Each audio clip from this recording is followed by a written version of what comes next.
Our story begins inside an empty apartment building that had a white coffin placed in the middle. The silence in the room gets disturbed by the sudden rumbling in the coffin. As its lid gets loose, it slowly starts to open up as a mysterious white smoke appears from it. After a couple of seconds, it starts to spread through the whole room, and the entire place gets filled with it. In the midst of all that commotion, the lid of the coffin completely opens up, and from it appears an individual who was seen slowly rising to his feet. Eventually, the room clears up again, and the place falls silent once more. We see an individual wearing a black suit standing next to the coffin. He gradually senses his surroundings and slowly starts to open his eyes. We notice that this person did not have the eyes of a normal human being. The man turns to see where he was and finds the place surprisingly empty. He looks around the room to see if there was another individual there, but doesn't see anyone. Noticing a window in front of him, he slowly raises his hand towards the curtains, and all of a sudden, the curtains open up. After that, he uses the same ability to open the window, and as soon as he does that, the room lights up with sunlight. The man then starts to stare out to see where he was and saw massive buildings outside, reaching for the sky. The man raises his head and slowly starts to walk towards the balcony of the apartment. He stands on the balcony and sees the world that was in front of him. He sees the streets filled with people and cars, everyone going about their day. The man finds everything strange and notices some kids wearing white uniforms who were heading to their school. Seeing their outfits, the man slightly raises both his hands, and as soon as he does that, his clothes start to rip off his body, and a white suit starts to appear from underneath. After that, we see the man had somehow completely changed his outfit and was now wearing the same school uniform as those kids. The story fast forwards to the busy streets of the city, and we see a couple of young female students who were glaring at something with astonishment. It was the same man from before who was now outside and making his way somewhere. Seeing his appearance, everyone around him couldn't help but notice his stunning charm, and they stared at him, wondering who this person was. Eventually, he was stopped at a road crossing where, as always, he was the center of attention. A female standing next to him stared at him, but before she could say anything, the signal went red, and all of them started to cross the road in silence. The man stood there, and seeing how everyone started to walk after the cars stopped, he followed after them and crossed the road. Eventually, he arrived at a place and stopped. He saw in front of him that the place was filled with kids wearing the same outfit as the ones he saw earlier. So, he decided to follow after them to see where they were going. However, before he could do that, he noticed something behind him and saw some of the kids running somewhere. They passed by him without saying anything, and he watched them in silence, wondering what had just happened. He decided to follow after them, but before he could take a single step, he heard a voice from behind, telling him to hurry up and saying that he was wasting too much time there. He turned to see who it was and saw a kid with weirdly red hair. This kid's name was Han Xinwu, who was staring right at him. Han Xinwu told him that Dito was on gate duty today, so he should hurry up, but was surprised as soon as he saw the man's face. He started to wonder who this person was, but remembering that he was getting late, he decided to leave, thinking that he didn't have time to worry about someone else right now. As he was sprinting towards the school, he told the man that if he didn't hurry up, he'd be late. After getting some distance, he started to think about the man, wondering if they always had such a good-looking student at their school, as someone with his looks would have been noticed by him right away. Meanwhile, the man was staring at him from the distance and decided to follow after him to see where he was heading. Eventually, he arrived at the school's front door and heard a voice saying that they dared to be late on the day he was guarding the front gate. He turned to see a massive sign on the side of the gate that had the school's name, which was Yi Ran High School. He stood there to see what was going on and heard someone saying that they couldn't let him off this easily. He then saw a massive individual standing in front of him, giving off a powerful aura. As the man turned towards him, he saw the face of a massive, muscular gym bro standing in front of him. This man's name was Dito, a teacher at the school. The man saw him standing in front of a couple of students he had seen earlier, the ones who were running towards this place. He noticed that all of them looked scared. As the man slowly walked in front of them, all of a sudden, he stopped in front of one of the students, and we saw that it was Han Xinwu. Seeing Dito standing in front of him, Han Xinwu got scared. Without warning, Dito hit him on the head with his stick, asking why he was late again. Han Xinwu had no excuse, so he kept scratching his head, wondering what he should do now. He turned to look at all the other students who were laughing at him, seeing him acting so scared in front of Dito. In the crowd, he noticed a familiar face. It was his school crush named Yuna, who was also laughing at him. Seeing her chuckling with the rest of them, Han Xinwu got embarrassed and thought, why did he have to hit me in front of Yuna?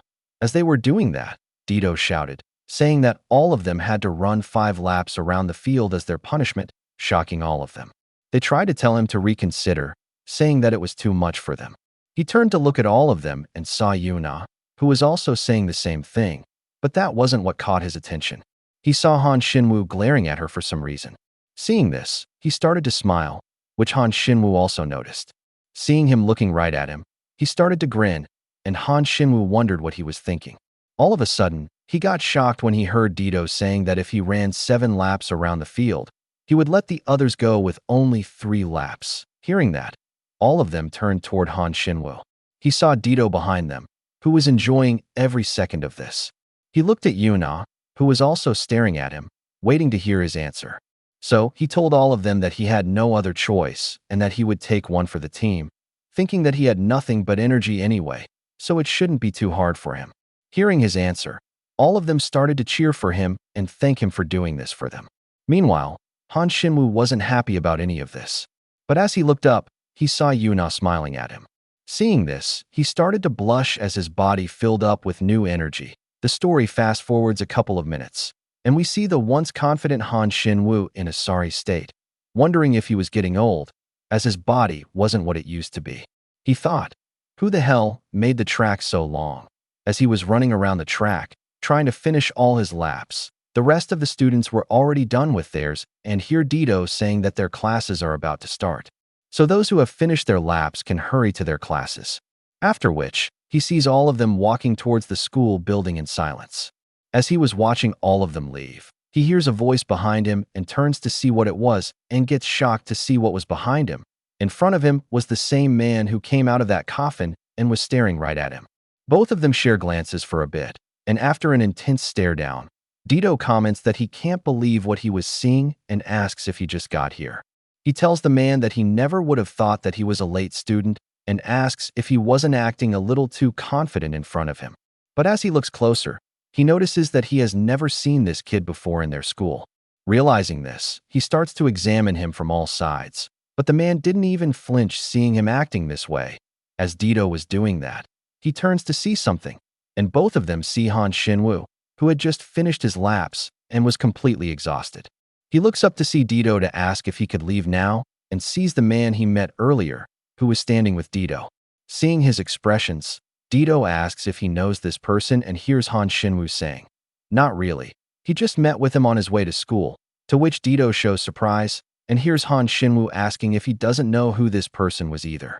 He tells him he could be a transfer student in their school and this could be his first day here, to which Dito shows surprise, and he wonders what made him think that. Seeing his expressions, Han Xinwu tells him it's impossible for a guy with his looks to go unnoticed in this school. Meanwhile, the man looked at both of them with confusion, wondering what was going on. Dito tells Xinwu that he could be right about that. So he turns towards him, asking if he transferred here today, and both of them wait for a response in silence. The man kept staring at both of them without saying anything, and after some time, he nods, telling them yes. Seeing this, both of them exchange creepy grins, thinking that they were right. After which, Dito turns towards the man with a weird smile on his face, saying that he should have said so sooner and waits for the man's response, but doesn't hear anything. So he asks, if you are a transfer student, then where did you come from? Even to that, the man doesn't say anything. So Dito starts to feel annoyed and asks why he was only nodding at his questions and not saying anything, as he was being rude by doing this. He tells him that if someone asks him a question, he should answer. Hearing that, the man says something in a foreign language that neither of them could understand, and they wonder what he was saying. Han Xinwu turns towards Dito, asking, "What did he just say to us?" And Dito, who had no clue himself, starts to wonder how he was supposed to deal with this situation. So he simply tells Han Xinwu that he said he was from far away. Han Xinwu, thinking that Dito can understand what he just said, says that this makes sense and hears Dito saying that he probably came here to live from abroad. Han Xinwu comments that from his looks, he seems like he is from around Korea, but there is something strange about his appearance. But then again, he could be wrong about that. Seeing that he wasn't letting go of the topic, Dito decides to change the subject. So they ask him if he was of mixed blood or a foreigner. The man thinks for a bit and nods, saying yes. Seeing this, both of their faces catch a creepy smile, and they say, "That's what we thought." Seeing the situation, Dito makes fun of Han Xinwu, saying that he could clearly see the difference just by comparing him to Han Xinwu and points at his short legs. Han Xinwu, annoyed by his comment, tries to hold in his anger and pretends to join Dito in making fun of the stranger, saying that he looks like he's from a completely different species, but he was actually commenting about Dito's looks. Meanwhile, the stranger kept staring at them, still confused by the whole situation. Seeing how he wasn't affected by anything and wasn't showing any reactions to their insults, both of them start to feel stupid. With that, both of them turn away to discuss the situation. Dito informs Han Xinwu that he will be the one responsible for him and instructs him to take him to the principal's office. Han Xinwu didn't want to deal with this person, so he tried to refuse, but before he could say anything, Dito started to leave, pretending that he can't hear anything that he is saying. Annoyed that he was stuck babysitting this newbie, Han Xinwu turns towards him and tells him to follow him. After some time, both of them were seen walking down the corridor of the school in silence, with the stranger slowly following after Han Xinwu. Eventually, they arrive outside the principal's office. Meanwhile, the principal was enjoying his time in his office, reading the newspaper while sipping on a cup of coffee. After he was done with the newspaper, he puts it down so he could enjoy the coffee in peace. But to his surprise, he hears knocking on his door. As he looks up to see who it was, he sees Han Xinwu, who looked visibly annoyed and was entering the room. With a smile on his face, the principal asks what brings him to his office at this hour and asks if he was in trouble again. Han Xinwu informs him that wasn't the case. He just brought a transfer student. The principal was surprised to hear that, so Han Xinwu simply tells him that the teacher told him to bring him to see him. To which the principal thanks him for doing that and instructs him to go back to his class as he was late enough as it is. After which, he tells the stranger he was heading off to his class, so he can enter now to meet with the principal. Without another word, he starts to head towards his class, while the stranger looks at him in silence. After which, he turns towards the room and slowly starts to enter and sees the principal on his chair, saying that there's nothing in the paperwork about a transfer student. He takes off his glasses to see the student. But as he looks at him, he gets terrified to see him there. In his shock, he says, "This can't be real," and hears the man saying that it's been a while. And for some reason, the stranger calls the principal of the school Frankenstein. Without wasting another second, the principal kneels before the stranger and calls him his master. The man looks at him for a while and orders him to rise. The story fast forwards, and we see the man sitting on the sofa. Next to him was Frankenstein, standing as his loyal subject.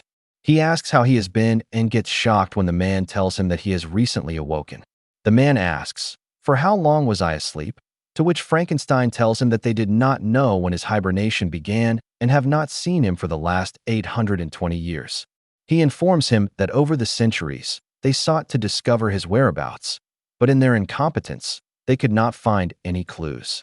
Hearing everything the man said, he realizes that he has been asleep for far longer than he thought. Frankenstein starts to think about this whole situation and how, after masking his presence, he went to sleep, only to wake up 820 years later, which is a very long period of time. So, he'll have to investigate everything, including who has woken him up here and why now. After thinking over everything, he starts to prepare tea for his master and brings it to him, saying that this is called tea. The man looks at the cup for a bit and decides to try it out.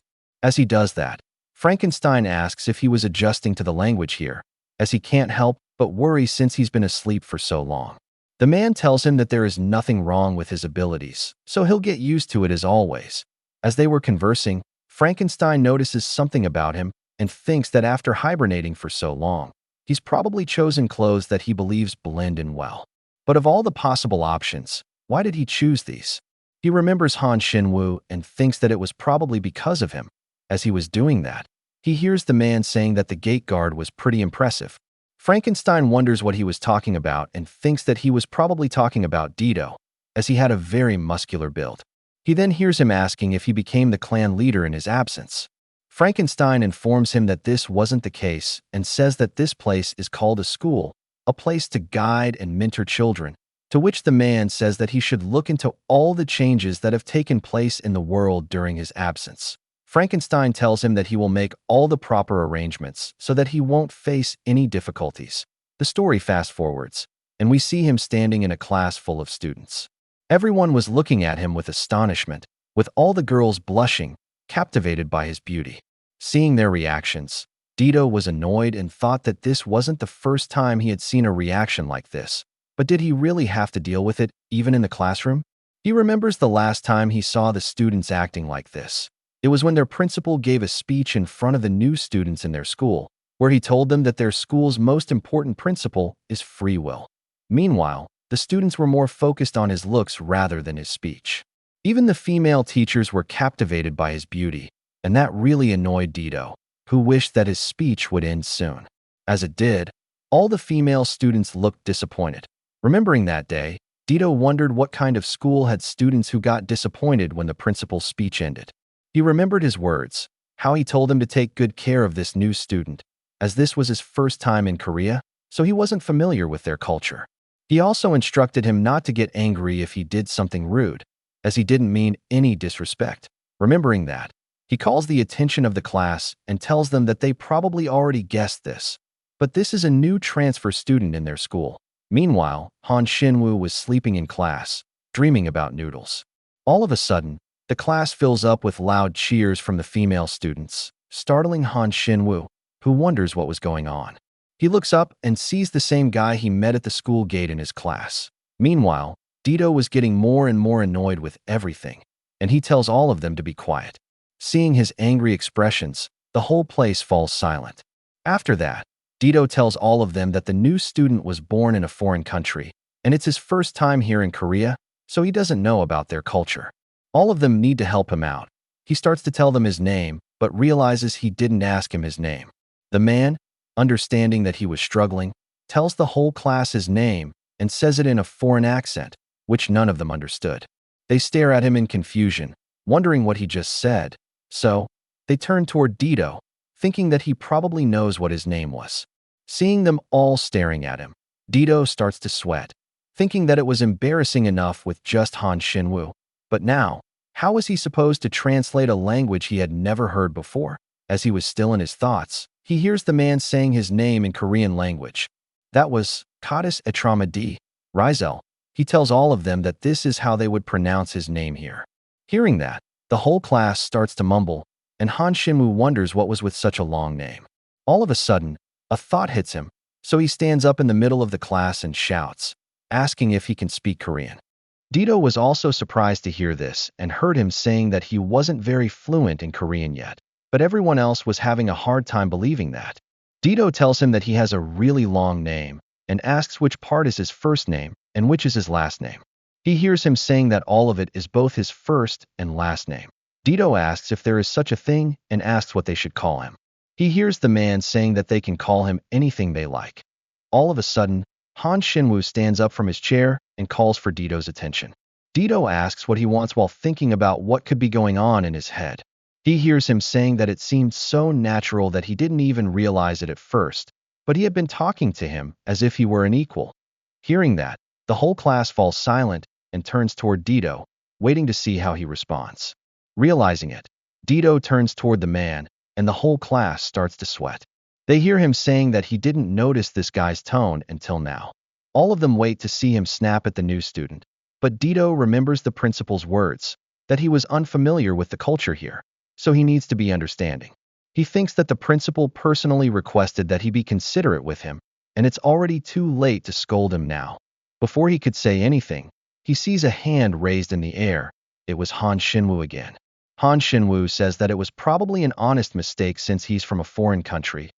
He tries to present himself as a mature person in front of all the girls by saying that he is sure anybody could have made the same mistake if they didn't know about their culture. So, taking that into consideration, he should compromise with a 5-second arm lock filled with his love. Hearing that, all of them realize what he was actually doing. He tries to keep a straight face, waiting for Dito's answer as he hears the girl's insults towards him. After a couple of seconds, Dito speaks up and calls his name. Han Xinwu wonders what he was going to say and hears him saying, "How about I put you in a loving arm lock?" He tries to hold his anger while thinking that he feels like using those techniques on him today. Seeing him shaking in anger, Han Xinwu gets terrified and, without saying anything else, sits back in his chair.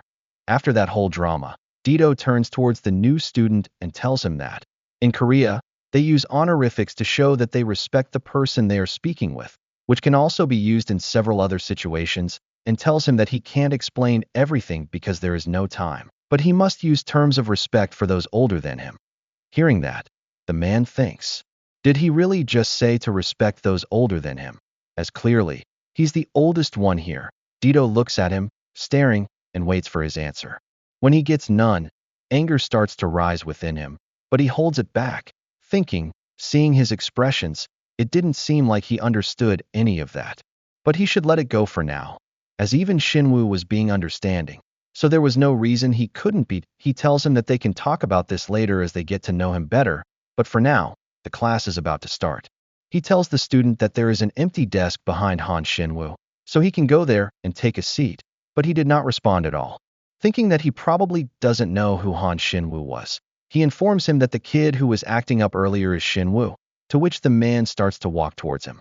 But Xinwu was worried about himself, wondering how come he understood that. The story fast forwards, and the school bell rings, signaling the start of classes. Inside, we see a new teacher who was there to teach the students and was asking why their seats were like that. We see Xinwu and the man sitting together as Xinwu informs the teacher that the transfer student didn't have a textbook, so they were sharing. Hearing that, the teacher says that he can understand that, but why were there three of them together? To which Xinwu tells him that he didn't bring one either. The story fast forwards to the next period, and we see Dito, who was writing something on the board while the other students copied everything in their textbooks in silence. In the back was Xinwu, who was completely bored and had his head placed on the desk, thinking about when this class would end. He looks up and sees the transfer student in front of him and wonders if this guy ever gets tired, as he hasn't moved since he came in. Meanwhile, the man was more curious about the student sitting next to him and was wondering what he was doing that he sees him using a device that was completely new to him.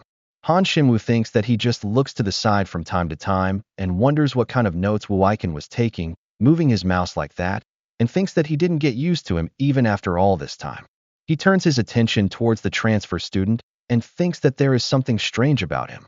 Even other class students came by, but couldn't say anything because of it, staring at him. He thinks that he really is good-looking though. But even his good looks weren't doing him any favor, as when he's sitting next to him, he kept getting these evil glares from all the girls. He thinks it was all right, as he doesn't care about that, but as he looks at Yuna, he notices her staring at the transfer student too. Seeing this, he starts to cry and starts to disturb the class. Noticing him acting this way, Dito thinks that he was planning on letting him off easy today because of the transfer student, and since the weekend was nearly here, but it can't be helped. The story shifts to an apartment building, and we see inside was the same coffin from which the man first came out of. Standing next to it was Frankenstein, who was thinking that this apartment complex was built just 4 months ago and was purchased last month. No one else lives in the building. The person who bought it doesn't even exist. This was all planned out very carefully, and most likely, no one knew that the master was here. He wonders, at what point does all of this remain a coincidence? And where do the carefully laid plans begin?